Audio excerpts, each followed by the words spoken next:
Olá, boa noite. Eu sou Rosiane Kennedy e você confere conosco a partir de agora as notícias que circularam hoje nos corredores do poder. Pesquisa Ibope aponta que 75% dos brasileiros avaliam que Bolsonaro está no caminho certo. Polícia Federal cumpre mandado de busca e investigação de ameaça a Jair Bolsonaro. E polícia cumpre mandados de prisão e busca de suspeitos do assassinato de Marielle Franco. Os detalhes você confere a partir de agora aqui, diretamente de Brasília, pela TV Brasil, pela Rádio Nacional e emissoras públicas de todo o país. A gente inicia o noticiário falando sobre a avaliação da população em relação às primeiras medidas do presidente eleito Jair Bolsonaro. Pesquisa CNI-Ibope, divulgada hoje, aponta que 75% dos brasileiros avaliam que Bolsonaro e sua equipe estão no caminho certo em relação às decisões tomadas até o momento. Ou seja, 3 a cada 4 brasileiros aprovam a gestão apresentada por Bolsonaro. 14% disseram que ele está no caminho errado e 11% não sabem ou não responderam. A pesquisa aponta também que dos 64% dos brasileiros ouvidos, tem expectativa de que o governo Bolsonaro será ótimo ou bom. Os entrevistados manifestam otimismo com o futuro do país. O levantamento mostra que 2 em cada 3 brasileiros acreditam que a situação econômica do país vai melhorar em 2019 e parcela similar espera que a própria vida melhore ou melhore muito no próximo ano. O levantamento também aponta os temas que a população avalia que devem ser prioritários em 2019 na gestão de governo. Saúde, geração de empregos, combate à corrupção, à violência e à criminalidade e melhorias na educação são apresentados nessa ordem de importância. A pesquisa CNI-Ibope foi feita entre os dias 29 de novembro e 2 de dezembro e ouviu 2.000 eleitores de 127 municípios. A margem de erro é de 2 pontos percentuais para mais ou para menos e o nível de confiança é de 95%. E hoje, a Polícia Federal cumpriu um mandado de busca e apreensão no Rio de Janeiro, numa investigação sobre ameaças de morte a Jair Bolsonaro. As ameaças foram feitas ainda no período eleitoral. De acordo com a Polícia Federal, o investigado é um homem de 23 anos, cuja identidade não foi revelada. Em nota, a PF disse que a diligência teve por objetivo também identificar outras pessoas que eventualmente estejam envolvidas na prática, bem como materializar outras condutas criminosas do investigado. A Polícia Federal contou ainda que o homem também teria insultado o vice-presidente eleito general Hamilton Mourão. Foram insultos e ameaças pelas redes sociais na internet. E a gente lembra que durante a campanha de Bolsonaro, Bolsonaro sofreu um atentado. Ele foi esfaqueado na barriga no dia 6 de setembro, quando participava de uma caminhada com eleitores no interior de Minas Gerais. O agressor deste atentado, Adélio Bispo, foi preso em flagrante e confessou o crime. E agora, ainda falando do presidente eleito Jair Bolsonaro, a gente lembra que ele deixou Brasília hoje cedo, seguiu para São Paulo, onde foi submetido à avaliação médica. Após o atentado, que a gente relembrou agora há pouco, Bolsonaro foi submetido a 2 cirurgias, mas ainda terá de fazer mais uma operação para a retirada da bolsa de colostomia. Priscila Cash, que está na redação da TV Brasil em São Paulo, tem informações sobre a avaliação médica e essa expectativa em relação à data da cirurgia. Boa noite. Boa noite, Rosiane. Boa noite a todos. O presidente eleito Jair Bolsonaro esteve aqui em São Paulo nesta manhã para uma consulta de rotina no Hospital Albert Einstein, que durou cerca de 1 hora e já está de volta em casa no Rio de Janeiro. Ele veio de Brasília em um avião da FAB e chegou por volta de 8h40 da manhã. Compareceu à consulta acompanhado da esposa, da filha e do futuro ministro da Casa Civil, Onyx Lorenzoni. Bolsonaro ainda está com a bolsa de colostomia e precisa passar por uma cirurgia para retirá-la. A operação prevista para o dia 20 de janeiro deve ser remarcada porque Bolsonaro quer participar do Fórum Econômico Mundial, que acontece em Davos, na Suíça, no dia 22 de janeiro. O hospital não confirma quando será a nova cirurgia. Rosiane. Obrigada, Priscila. E Carolina Pimentel já está aqui ao meu lado e tem informações sobre a ação da polícia que cumpre mandados hoje contra supostos envolvidos na morte de Marielle Franco e do motorista que estava com ela, né, Carol? Boa noite. Boa noite, Rosiane. São os primeiros mandados, tá, de busca e apreensão relacionados aí ao caso da vereadora Marielle Franco. Os agentes da Divisão de Homicídios da Polícia Civil do Rio de Janeiro cumpriram hoje esses mandados na capital e em outros municípios. Como eu disse, são os primeiros mandados de prisão e apreensão contra suspeitos de envolvimento na morte da vereadora Marielle Franco e do motorista Anderson Gomes.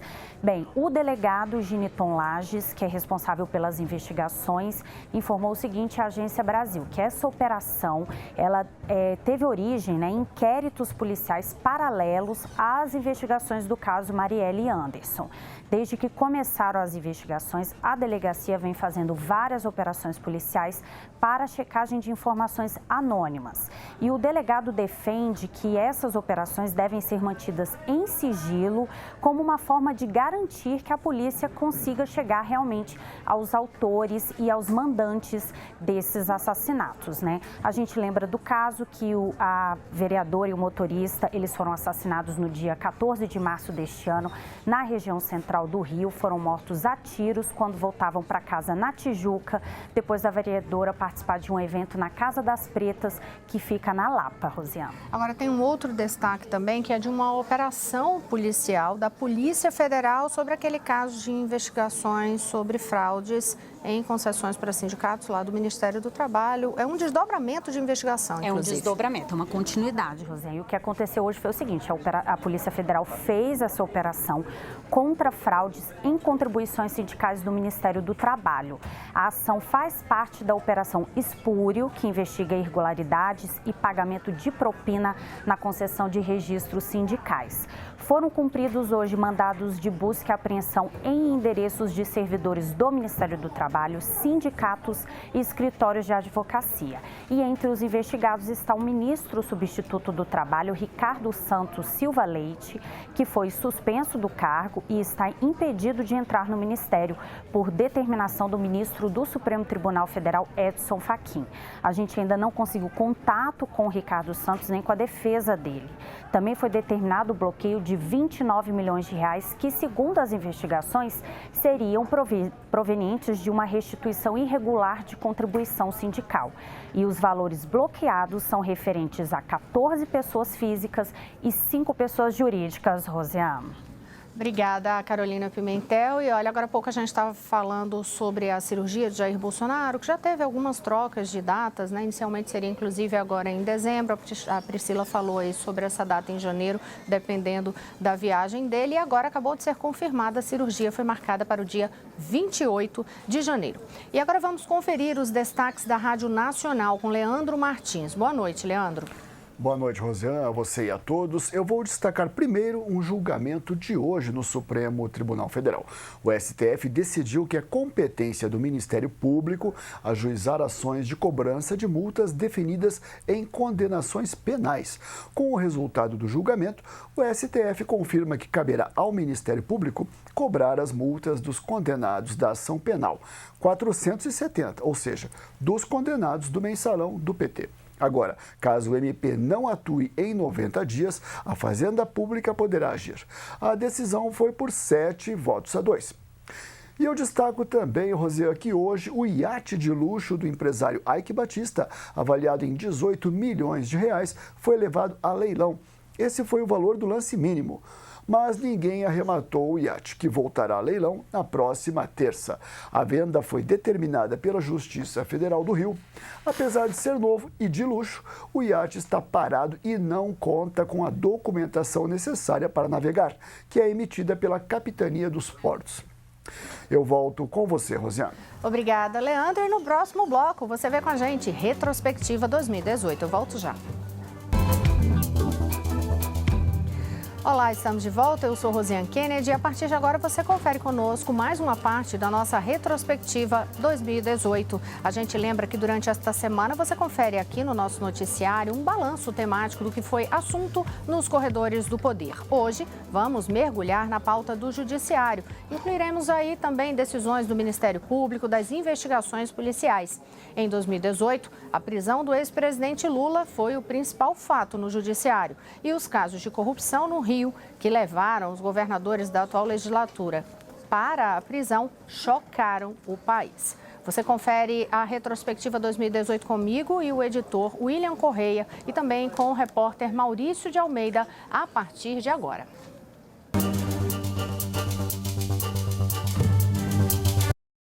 Então vamos começar a fazer essa retrospectiva de poder. William Correia, nosso super editor, hoje compartilhando aqui desta missão. Boa noite, William. Boa noite, Rosiane. Boa noite a todos. E, como você falou, a prisão do ex-presidente Lula foi o principal acontecimento de 2018. Este que foi mais um ano de protagonismo do Poder Judiciário. E logo ali no começo de 2018, no dia 24 de janeiro, a gente tem o julgamento de Lula na segunda instância. Por unanimidade, o TRF-4, em Porto Alegre, confirmou a condenação do ex-presidente pelos crimes de corrupção passiva e lavagem de dinheiro. E os desembargadores ainda ampliaram a pena de Lula de 9 anos e meio para 12 anos e um mês de prisão. A condenação foi no processo do triplex do Guarujá, em que Lula foi acusado de receber vantagens indevidas da empreiteira OAS por meio da reserva e reforma do imóvel. E como o entendimento atual do STF permite o início da execução da pena após a condenação em segunda instância, a defesa de Lula entrou com diversos recursos para impedir isso. No entanto, todos foram negados. Faltava apenas julgar um pedido de habeas corpus no Supremo Tribunal Federal. E o julgamento em abril foi cercado de muita expectativa. O relator da Lava Jato, o ministro Edson Fachin, votou contra o recurso e, por 6 votos a 5, o STF rejeitou o pedido para evitar a prisão.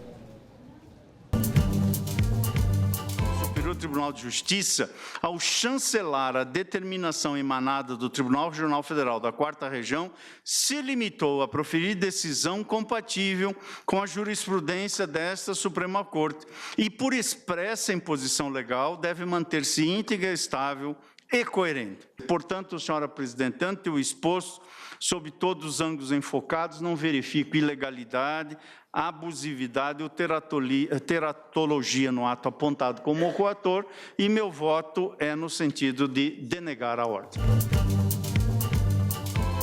Bem, a partir disso, o juiz Sérgio Moro, então, determinou a prisão de Lula. Mas o ex-presidente não cumpriu o prazo estipulado, se entregando só 26 horas depois. Antes disso, ele participou de ato em frente à sede do Sindicato dos Metalúrgicos do ABC, onde fez seu último discurso antes de ser preso. O processo do meu apartamento. Eu sou o único ser humano que estou processado por um apartamento que não é meu. Eu não tenho medo deles. Eu até já falei que gostaria de fazer um debate com o Moro sobre a denúncia que ele fez contra mim. Eu gostaria que ele me mostrasse alguma coisa de prova. E no final desse dia, 7 de abril, Lula se entregou à polícia e foi levado para a superintendência da PF em Curitiba, onde está preso até hoje. E aí a defesa, William, insistiu em novos recursos para soltá-lo, sempre com o argumento de que o petista é vítima de perseguição política. Os advogados também questionaram a atuação do juiz Sérgio Moro, sem sucesso. Em julho, teve aquela polêmica quando um desembargador de plantão no TRF-4, Rogério Favretto, atendeu a um pedido de liberdade feito por deputados do PT. O juiz Sérgio Moro e o desembargador Gebran Neto, relator da Lava Jato no TRF-4, se manifestaram contra. Por fim, o presidente do tribunal, desembargador Thompson Flores, manteve Lula na prisão. Bem, Rosiane, Lula ainda é réu em outros 6 processos. Em 14 de novembro, ele deixou a prisão pela primeira vez para depor em um deles, no caso do sítio de Atibaia. Foi a primeira vez que o ex-presidente foi interrogado pela juíza Gabriela Hart. imagino que a acusação que pesava sobre mim é que eu era dono de um sítio em Atibaia. Não, não é Eu isso. Não é passei. isso. Não é isso que acontece. É ser beneficiário de reformas que foram feitas. A acusação passa pela relação do senhor ser dono do sítio, mas a acusação imputada é de o senhor ser beneficiário das reformas que foram feitas por essas 3 pessoas que eu lhe falei. Bunlai, Odebrecht e OAS. Doutor, eu só queria perguntar para o meu esclarecimento, porque eu estou disposto a responder toda e qualquer pergunta. Eu sou dono do sítio ou não? Isso o senhor que tem que responder, não eu, doutor, e eu não estou sendo quem tem que interrogada nesse responder é momento. quem me acusou. Doutor, e assim, senhor ex-presidente, esse é um interrogatório, e se o senhor começar nesse tom comigo, a gente vai ter problema.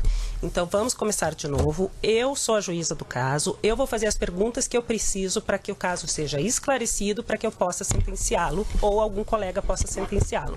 Então, num primeiro momento, eu quero dizer que o senhor tem todo o direito de ficar em silêncio, mas nesse momento, eu conduzo o ato. Bem, a juíza Gabriela Hart, que você ouviu aí interrogando o ex-presidente Lula, assumiu a relatoria da Lava Jato em Curitiba após Sérgio Moro deixar o cargo para ser ministro da Justiça no governo de Jair Bolsonaro no ano que vem, Rosana. E a ação penal mais recente contra Lula também foi aberta neste ano, no chamado quadrilhão do PT, em que, junto com a ex-presidente Dilma Rousseff e outros políticos do partido, ele é acusado de integrar uma organização criminosa que causou prejuízos estimados pela Procuradoria-Geral em quase R$1,5 bilhão aos cofres públicos. Um dos acusados de integrar o grupo é o ex-ministro Antônio Palocci. Ele fechou o acordo de delação com a Polícia Federal. Acusou Lula de ter conhecimento da corrupção na Petrobras e de esquemas para a aprovação de centenas de medidas provisórias. Mas aí eu chamo o William aqui de novo, porque já que você acompanha tudo de Lava Jato, está lá olhando tudo que é processo toda hora, vamos fazer um balanço também dos outros casos, não só do caso dos petistas. Lava Jato avançou neste ano não só no Paraná, que é onde a operação começou, mas também em São Paulo, em cima de denúncias envolvendo as obras do Rodoanel e no estado do Rio de Janeiro, que a gente deixou um espaço à parte nessa retrospectiva que você confere daqui a pouquinho com Maurício de Almeida. Bem, em números, a Lava Jato chegou este ano a 57 fases realizadas. Desde o começo, lá em março de 2014, 143 pessoas já foram condenadas. E em 2018 tivemos a primeira condenação no Supremo, que foi a do deputado federal Nelson Meurer, do PP do Paraná, acusado de receber R$4 milhões em vantagens indevidas em contratos da Petrobras, o que ele nega. E como cabe recurso, Meurer continua em liberdade e no Congresso, já que o pedido de cassação contra ele não foi, na Câmara, foi arquivado pelo Conselho de Ética em outubro deste ano, Rosana. E não foi só em casos da Lava Jato que políticos foram condenados este ano, não, viu, William? Os deputados Celso Jacob, do MDB do Rio, João Rodrigues, do PSD de Santa Catarina, e o senador Assir Gurgars, do PDT de Rondônia, foram condenados em outros processos. Atualmente, eles passam o dia no Congresso e, à noite, voltam para a penitenciária, aqui em Brasília. Outro que também passou pela Papuda, mas deixou a penitenciária neste ano, foi Paulo Maluf, condenado a pena de mais de 9 anos por lavagem de dinheiro. Maluf deixou o presídio em março. Aos 87 anos de idade, ele cumpre pena em regime domiciliar e teve o mandato cassado em agosto. E tem outra decisão importante. Bem, Supremo, um ano aí de muita movimentação, e uma decisão importante da Justiça este ano diz respeito justamente a esses parlamentares, que é a questão da restrição do foro privilegiado. O STF decidiu que parlamentares só podem responder a um processo na Corte se as infrações penais ocorrerem em razão do cargo e cometidas durante o mandato. E a medida foi estendida a outras autoridades. Com isso, vários casos foram encaminhados para instâncias inferiores. Também neste ano, o STF impediu as conduções coercitivas para levar investigados e réus a interrogatório policial ou judicial em todo o país. O instrumento da condução coercitiva já havia sido usado 227 vezes pela Força-Tarefa da Operação Lava Jato em Curitiba. O caso foi parar no Supremo depois de o ex-presidente Lula ter sido um dos alvos ainda em 2016. E muitos ex-governadores também foram parar na prisão este ano. Pois é, Rosana. Em investigações variadas, mas sempre ligadas a suspeitas de casos de corrupção. Casos esses que eles negam qualquer envolvimento. Beto Richa, do Paraná, e Marconi Perillo, de Goiás, foram presos temporariamente e já foram liberados. André Pucinelli, de Mato Grosso do Sul, permanece preso. Quem também continua preso é o ex-governador de Minas Gerais, Eduardo Azeredo. Ele foi condenado a mais de 20 anos de prisão pelo mensalão tucano, esquema de corrupção e estatais mineiras para obter recursos para a campanha dele de reeleição lá em 98 ainda. Azeredo se entregou à polícia de Minas em maio deste ano. E, aproveitando que falamos de tucanos mineiros, o senador Aécio Neves virou réu no STF por corrupção e obstrução de justiça, no caso da JBS, no qual ele é acusado de receber propina em troca de atuação política. A gente lembra que a delação dos empresários da JBS também aponta suspeitas contra o atual presidente Michel Temer. E neste ano, o ministro Luiz Roberto Barroso autorizou 5 novas prorrogações para a conclusão do chamado Inquérito dos Portos, em que Temer é um dos investigados. Mas o STF também absolveu vários políticos. Vamos lembrar os casos. Um deles é o do senador Renan Calheiros, naquele caso em que ele era acusado de desvio de recursos públicos para pagar a pensão de uma filha. Ele foi absolvido por unanimidade. O STF também arquivou, por falta de provas, a ação penal mais antiga na corte, que era contra o senador Valdir Raupp, do MDB. A senadora Gleice Hoffmann, do PT, e o marido dela, Paulo Bernardo, foram absolvidos das acusações de corrupção e lavagem de dinheiro no caso de recebimento de R$1 milhão para a campanha em 2010. E cerca de 10 deputados federais também se livraram de ações penais no STF. Pois é, agora eu prometo que você é breve, já falando muito de judiciário, você rapidinho, só para lembrar de outra decisão do STF deste ano, que não é referente a políticos, mas teve repercussão imensa, é que o STF decidiu que grávidas e mães presas provisoriamente, podem ir para casa. Obrigada, William. Olha, e de fato, é justamente o que você falou, foi um ano de protagonismo no judiciário, mas como a gente também antecipou, as notícias de judiciário no Rio de Janeiro merecem um capítulo à parte. Por isso, agora eu vou chamar a retrospectiva feita pelo nosso repórter no Rio, Maurício de Almeida, que deixou o material gravado. Vamos conferir. Boa noite, Rosiane. Sem dúvida alguma, foi um ano bem movimentado que vai chegando ao fim num cenário crítico de acusações contra políticos do Estado, inclusive com um governador no exercício do cargo preso, Luiz Fernando Pezão, que é acusado de manter o esquema de cobrança de propina criado pelo ex-governador Sérgio Cabral. É bom lembrar que Pezão foi vice e secretário de obras de Cabral. De acordo com o Ministério Público, Pezão cobrava uma taxa de 8% dos valores dos contratos firmados com empresas que prestam serviços para o Estado. A estimativa é de que ele teria desviado cerca de 40 milhões de reais. Pezão negou todas as acusações, mas para a Procuradoria-Geral da República não restam dúvidas de que ele coordenava o esquema de corrupção no Estado. Vamos relembrar a entrevista de Raquel Dodge. Os integrantes da Força Tarefa da Lava Jato têm revelado com muita acuidade que este é um esquema criminoso que ainda não cessou. E é por essa razão, do fato de os infratores ainda continuarem praticando estes crimes, é que chegou-se à necessidade de requerer prisão preventiva. Esse caso de governador preso no exercício do cargo, no Rio, foi uma novidade para o Estado. No entanto, outros 3 ex-governadores já passaram pela prisão. Antônio Garotinho e Rosinha Garotinho, que respondem em liberdade. Lembrando que Garotinho, inclusive, foi impedido de concorrer nas eleições desse ano, barrado pela lei da ficha limpa. E tem Sérgio Cabral, que continua preso. E nesse ano, os primeiros processos envolvendo o esquema de corrupção do ex-governador chegaram na segunda instância da Justiça Federal. Ele já soma 198 anos e 6 meses de prisão. Cabral está há 2 anos na cadeia e a Justiça iniciou o leilão de bens do ex-governador e da mulher dele, Adriana Anselmo, que está em prisão domiciliar. A famosa mansão no litoral de Mangaratiba foi arrematada por R$6 milhões e 400 mil reais. O nome do proprietário não foi divulgado. Além desse imóvel, já foram vendidos 3 carros blindados que pertenciam ao casal, um barco e um jet ski. Um patrimônio milionário que foi adquirido com dinheiro da corrupção. Além de diversas derrotas nos tribunais, as eleições desse ano mostraram que o ex-governador perdeu completamente o prestígio com o eleitorado. Tanto que o filho dele, o Marco Antônio Cabral, não conseguiu se reeleger para a Câmara dos Deputados. Além de governador preso e ex-governadores condenados, o ano também revelou um esquema de corrupção na Assembleia Legislativa do Estado. De acordo com as investigações da polícia, em parceria com o Ministério Público, o grupo coordenado por Sérgio Cabral e Luiz Fernando Pezão arrecadava dinheiro da propina e dividia os valores com deputados. Em troca, eles votavam a favor de projetos do governo e vetavam pautas da oposição. A Justiça decretou a prisão de 10 deputados estaduais. No grupo estão Paulo Melo e Jorge Pisciani, que já presidiram a Assembleia do Rio. Os dois já estavam presos por causa de outra denúncia, que é por desvios de recursos públicos para favorecer empresas de ônibus.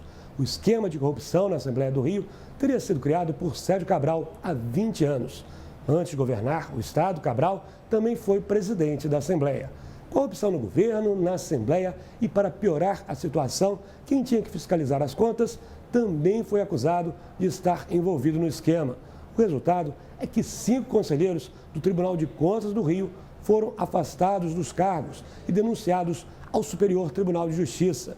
Em uma decisão de primeira instância, o ex-presidente do Tribunal de Contas do Estado, Jonas Lopes, foi condenado a 7 anos de prisão por corrupção passiva, lavagem de dinheiro, evasão de divisas e participação em organização criminosa.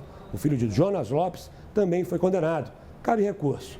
Fato é que o esquema que retirou recursos públicos dos cofres do Estado durante 20 anos levou o Rio de Janeiro à falência. A gente já falou bastante da crise financeira no Estado, com atraso no pagamento de servidores e serviços, ao ponto que nessa semana a Alerj aprovou a prorrogação do estado de calamidade financeira no Rio até o final de 2019. E ainda temos que lembrar outra notícia no Judiciário, que envolve a Prefeitura. Não tem a ver com corrupção, mas há pedido de impeachment do prefeito do Rio, Marcelo Crivella, por uso indevido da máquina pública e abuso do poder político. A denúncia está relacionada com aquela reunião que Crivella fez no Palácio da Cidade, sede da Prefeitura. Durante o encontro voltado para representantes de igrejas evangélicas, ele teria oferecido uma série de vantagens, como, por exemplo, cirurgias de cataratas em hospitais do município, além da isenção de pagamento de IPTU para imóveis utilizados por igrejas evangélicas. A Prefeitura do Rio nega todas essas acusações. Bem, como você pode perceber, Rosiane, foi um ano bem movimentado no Judiciário aqui no Rio de Janeiro. Rosiane. Obrigada, Maurício. Obrigado, William. Boa noite a todos. A gente te espera amanhã. Boa noite a todos. Até amanhã.